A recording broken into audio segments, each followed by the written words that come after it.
ஒரு இயக்கம் தமிழக வெற்றிக் கழகத்தை பொறுத்தவரையிலும் தியாகத்தால் உருவாக்கப்பட்டிருக்கிற இயக்கம், மனிதநேயத்தோடு இயங்குகிற இயக்கம்,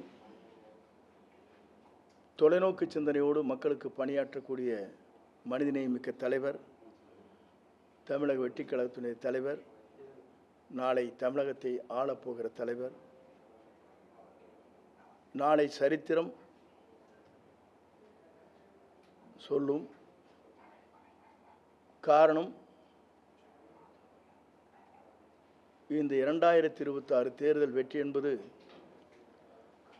சரித்திரத்தில் இடம்பெறக்கூடிய ஒரு வரலாறாக அது அமையும்.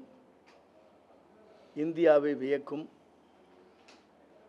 தமிழக மக்கள் அனைவரும் மகிழ்ச்சியோடு வாழுகிற காலமாக அது அமையும்.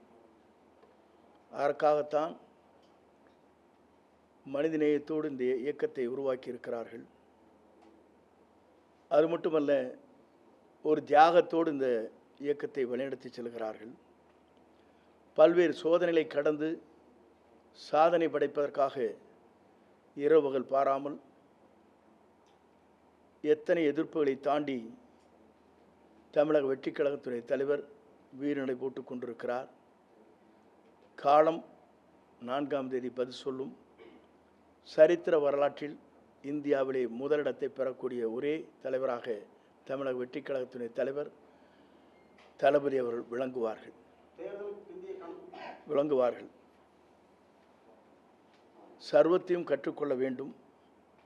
ஆனால் கர்வத்தை, சுயநலத்தை கற்றுக்கொள்கிற எந்த இயக்கங்களாக இருந்தாலும் அந்த சாம்ராஜ்யம் அழிவதை எவராலும் தடுக்க முடியாது.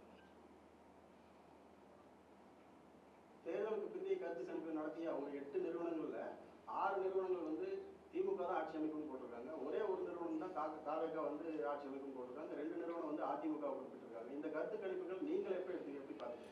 என்னை பொறுத்தவரை மக்கள் கருத்து கணிப்புகள் தெளிவாக இருக்கிறது. உங்கள் வீட்டிலே உங்களை கேட்காமலே விசிலுக்கு ஓட்டு போட்டிருக்கிறார். உங்களுக்கு தெரியும்.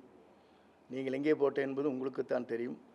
உங்கள் இல்லத்தில் இருக்கிற குழந்தைகளிலிருந்து முதல் வாக்கு அளிக்கின்ற அத்தனை பேரும் புதிய மாற்றத்தை, எதிர்கால தமிழகத்தை ஆள்வதற்கு ஒரு சிறந்த தலைவர் நமக்கு கிடைத்திருக்கிறார் என்ற எண்ணங்கள் மக்களிடத்தில் இருக்கிறது. அது 4ஆம் தேதி என்று பிரதிபலிக்கும். இந்தியாவின் சரித்திர வரலாற்றில் வெற்றி என்ற இலக்கை அவர் எட்டி பிடிப்பார். நயினார் நாகேந்திரன் அவர்கள் வந்து தாவேக ஒரு தொகுதியில் கூட வெற்றி பெறாது அப்படின்னு சொல்லி ஒரு கருத்து சொல்லியிருக்காரு. நயினார் நாகேந்திரனை பொறுத்தவரையிலும் இதுதான் இறுதி தேர்தல் அவருக்கு. இதற்கு பிறகு கட்சி பதிவு இருக்குமா இருக்காதா என்பதை மேலிடம் சொல்லும். திரு இளையராஜா வந்து நேற்று ஒரு சமூக வலைத்தளங்களில் வந்து விஜய் அவர்கள் நடித்த ஒரு படத்தினுடைய பாடல்களை வந்து போட்டிருக்காரு. அது வந்து சின்ன தம்பி உன்னை நம்பி இந்த நாடு காத்திருக்கு அப்படின்னு சொல்லிட்டு ஒரு பதிவை வந்து அவர் போட்டிருக்காரு சார். எல்லோருமே மனம் திறந்து நம்முடைய தமிழக வெற்றிக் கழகத்துடைய தலைவர் தமிழகத்தை ஆள வேண்டும் என்ற நோக்கம்தான் இந்த இசை தட்டு வெளியிடப்பட்டிருக்கிறது. அது மக்களுடைய பிரதிபலிப்பு. அவர் மட்டுமல்ல. தமிழக வெற்றிக் கழகத்தினுடைய அமைச்சர்கள் பட்டியல் ஒன்று வெளியிட்டிருக்காங்க சார். அது யாரு சார் வெளியிட்டது? அது வந்து அன்ஆஃபீஸில் இருக்கிறதெல்லாம் கேட்கக்கூடாது.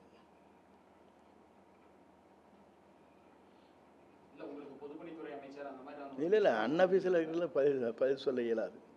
அது அன்ஆஃபீஸில் அது உங்களுக்கு நீங்களே புரிஞ்சு கொள்வீர்கள். அவ்வளவுதான். சுயநலம் எப்போதுமே உங்களுக்கு தெரியும். சர்வத்தையும் கற்றுக்கொள்ளலாம். எல்லாரும் எதை வேணால் கற்றுக்கலாம். ஆனால் கர்வத்தை கற்றுக்கொள்ளக்கூடாது என்பதுதான் தத்துவம். சுயநலமும் கர்வமும் இருக்கின்ற இடம் அந்த சாம்ராஜ்யம் அழியும். அதை யாராலும் தடுக்க இயலாது. தாவேக சார்பில் வெற்றி பெற்ற அனைத்து எம்எல்ஏக்களும் அன்னைக்கே வந்து பனையூர் வரணும்னு சொல்லி திரு விஜய் அவர்கள் வந்து ஒரு அறிக்கை வெளியிட்டிருக்காரு சார். இல்லை, அது எல்லா கட்சியும் அதை செய்கிறது தானே.